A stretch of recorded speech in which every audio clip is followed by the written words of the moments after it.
एक बार एक समय कामदेव को अभिमान हुआ कि मैं बड़े से बड़ा देव हूं, सबसे बड़ा देव हूं मैं, बड़े बड़े ऋषि भी मेरे अधीन हो जाते हैं, बड़े बड़े देवता भी मेरे अधीन हो जाते हैं। उस अभिमान में कामदेव श्री कृष्ण भगवान के पास गया और उनसे कहा मेरी आपकी कुश्ती हो। संस्कृत में काम का नाम है मार, समय आने पर सभी को मारता है। कामदेव की श्री कृष्ण के ऊपर शक्ति आजमाने की इच्छा हुई।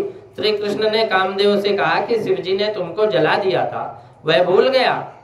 कामदेव ने कहा शिवजी ने मुझे जलाया था, यह बात सच है, परंतु उनमें मेरी थोड़ी भूल थी। शिवजी समाधि में बैठे थे, तेजो में ब्रह्म का चिंतन कर रहे थे और पूर्ण सावधान थे।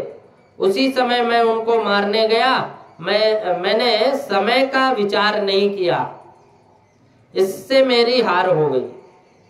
शिवजी ने मुझे जलाकर भस्म कर दिया, समाधि में बैठे बैठे जलाए, इसमें विशेष आश्चर्य नहीं है। प्रभु ने कहा रामावतार में भी तेरी हार हुई है।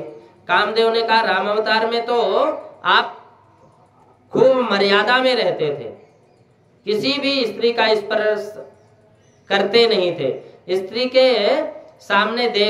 को सामने देखते भी नहीं थे, और देखते तो मात्र भाव से देखते थे। रामावतार में खूब मर्यादा का पालन हुआ। मर्यादा में रहकर साधारण जीव भी मेरा पराभव कर सकता है।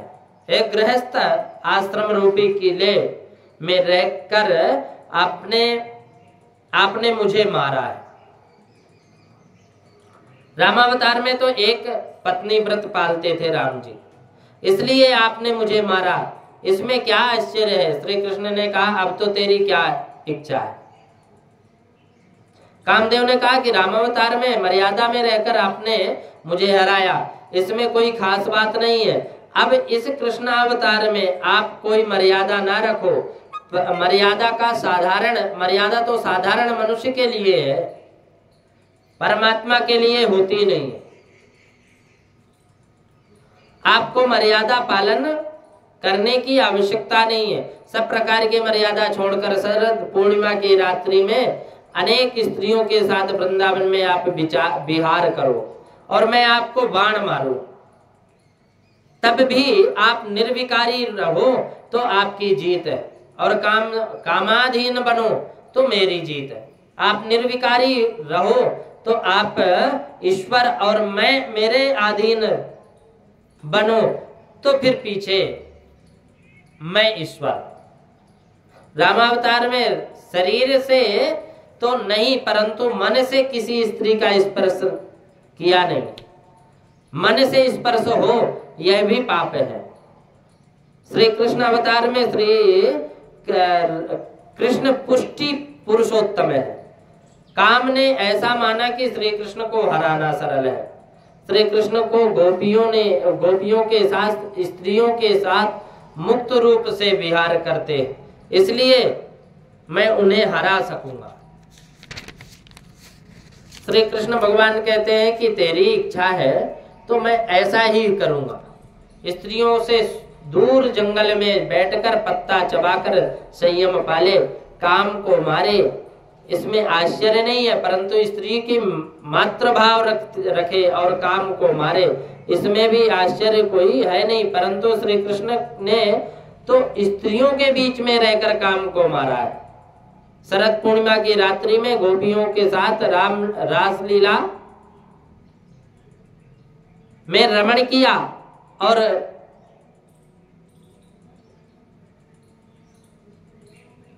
काम के ऊपर विजय प्राप्त की। श्री कृष्ण का भगवान का स्मरण करने वाले को काम त्रास दे, ऐसा कभी नहीं हो सकता। काम कभी नुकसान पहुंचाए, कष्ट दे, ऐसा कभी नहीं हो सकता भगवान का नाम लेने से। तो स्वयं श्री कृष्ण को तो वह क्या त्रास दे सकता है। काम का पराभव हुआ, काम ने धनुष बाण फेंक दिया। रास लीला का यह काम के ऊपर विजय करने की लीला है। श्री कृष्ण योगेश्वर है। श्री कृष्ण की लीला अनुकरणीय है और अनुकरण करने के लिए नहीं, परंतु उनका श्रवण करके चिंतन करके उनमें तन्मय होने के लिए राम जी की प्रत्येक लीला अनुकरणीय है। राम जी की अमुक लीला अनुकरणीय है, अमुक लीला चिंतनीय है। ऐसा नहीं राम जी का समस्त आचरण अनुकरणीय है। राम जी की प्रत्येक लीला अनुकरण करने योग्य है। आचरण हमेशा राम जी की तरह रखो। श्री कृष्ण परमात्मा है, श्री कृष्ण कहे वही करने योग्य है। वे करें वह करना नहीं। श्री राम परमात्मा है, श्री राम राम करे वह करना है, और राम पूर्ण पुरुषोत्तम है, पर भी मनुष्य को आदर्श बतलाते। राम जी सद्गुण जीवन में उतारते हैं। राम जी के सद्गुण जीवन में उतारते। राम जी सब सद्गुणों के भंडार है। राम जी प्रत्येक स्त्री में मातृ भाव रखते थे, किसी स्त्री को काम भाव से देखते नहीं थे। राम जी का मातृ प्रेम, पितृ प्रेम, बंधु प्रेम, राम जी का एक पत्नी व्रत, राम जी की निष्कामता आदि मानव जीवन में उतारने योग्य है। राम जी ने ऐश्वर्य छिपाया, मनुष्यों जैसे नाटक किया। असाधारण का एक साधक का व्यवहार कैसा होना चाहिए वह राम जी ने स्वयं करके बताया, कैसा करना चाहिए। श्री कृष्ण के जैसा हो सके। राम जी की लीला सरल है, श्री कृष्ण की लीला गहन है, अटपटी है। राम जी की बाल लीला भी अति सरल है, इनकी बाल लीला भी अति मर्यादा है। राम जी ने किसी दिन भी कौशल्या माँ को छला नहीं। कन्हैया ने विचार किया कि रामावतार में मर्यादा का बहुत पालन किया, इसलिए दुखी हुआ।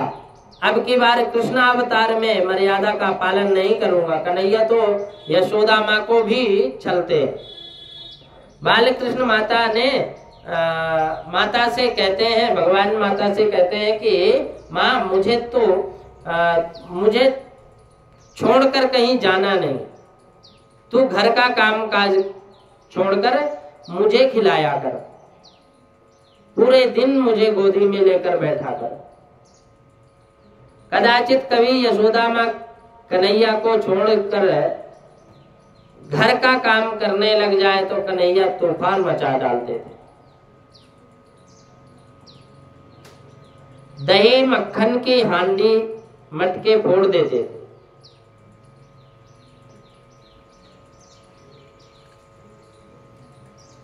माँ सजा देने आए तो लाला हाथ में आए ही नहीं।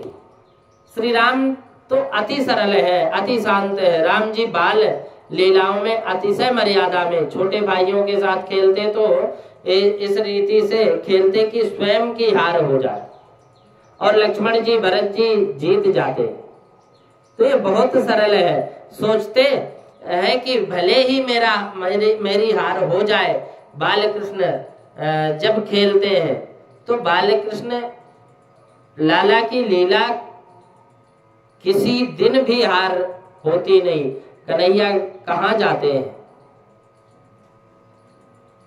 वहां उनकी जीत होती है। जहां भी जाते हैं भगवान वहां उनकी जीत होती है। राम जी माता पिता की आज्ञा के बिना किसी के घर नहीं जाते, और कन्हैया कभी यशोदा माँ की आज्ञा लेने नहीं जाते। अयोध्या के लोग आते और रामलला को मनाते हैं कि मेरी बहुत वासना है, तुम मेरे घर पधारो।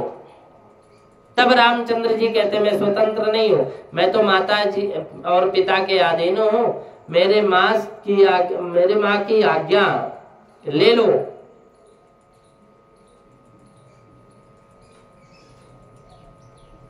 फिर चलता हूं।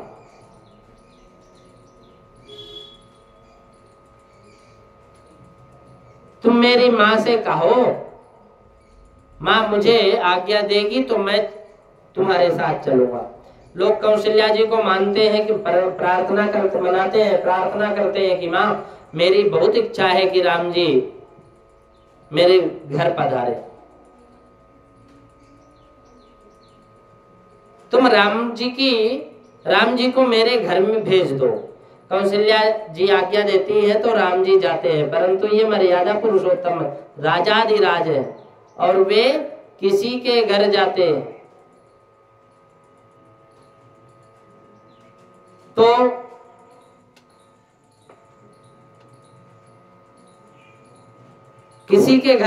तो वहां शांति से गद्दे तकिए में बैठ जाते हैं।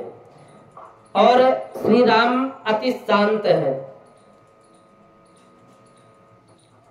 श्री राम जी अति शांत है, परंतु ये मर्यादा पुरुषोत्तम है।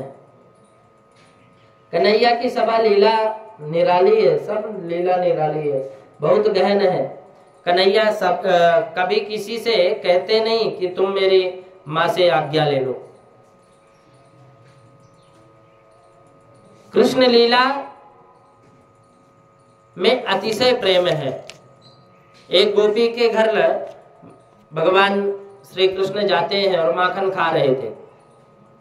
उस समय गोपी ने लाला को पकड़ लिया। तब कन्हैया बोले कि तेरे धनी की सौगंध खाकर कहता हूँ अब फिर कभी तेरे घर नहीं आऊंगा। गोपी ने कहा कि मेरे धनी की सौगंध क्यों खाता है? कन्हैया बोले तेरे बाप की सौगंध। बस गोपी और ज्यादा खींच जाती है और लाला को धमकाती है, परंतु तू मेरे घर आया ही क्यों? कन्हैया ने कहा कि अरे सखी तू रोज कथा में जाती है, फिर भी तू तेरा छोड़ती नहीं है। इस घर का मैं धनी हूं, यह मेरा घर है। गोविंद को आनंद हुआ कि मेरे घर को कन्हैया अपना घर मानता। गोपी को आनंद आया कि कन्हैया अपना घर मानता। गोपी कहते तूने माखन क्यों खाया? भगवान कहते हैं कि भगवान ने कहा कि माखन किसने खाया है? इस माखन में चींटी चढ़ गई थी, उसे निकालते हुए हाथ डाला, निकालने के लिए हाथ डाला, इससे इतने में वो टपक पड़ी। गोपी कहती परंतु लाला तेरे ओंठ के ऊपर भी माखन चिपका है। भगवान ने कहा कि चींटी निकालता था तब कभी ओंठ के ऊपर मक्खी बैठ गई, उसको उड़ाने के लिए जैसे ओंठ में हाथ लगाया तो वो मक्खन लग गया।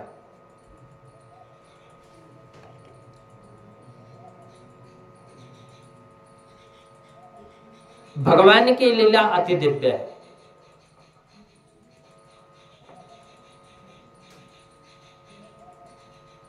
गोपी ने पीछे लाला को घर के खंभे के साथ में डोरी से बांध दिया और कन्हैया का श्री अंग बहुत ही कोमल है।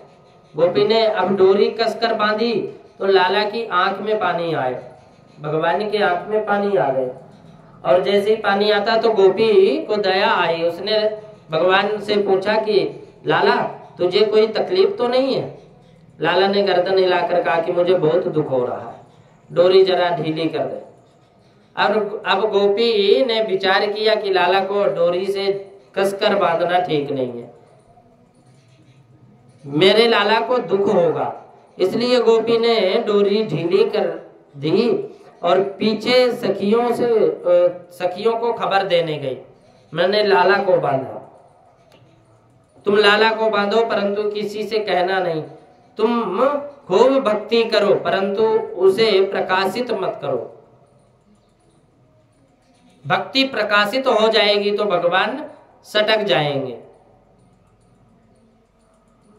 भक्ति का प्रकाश होने से भक्ति बढ़ती नहीं, फिर भक्ति में आनंद आता नहीं है।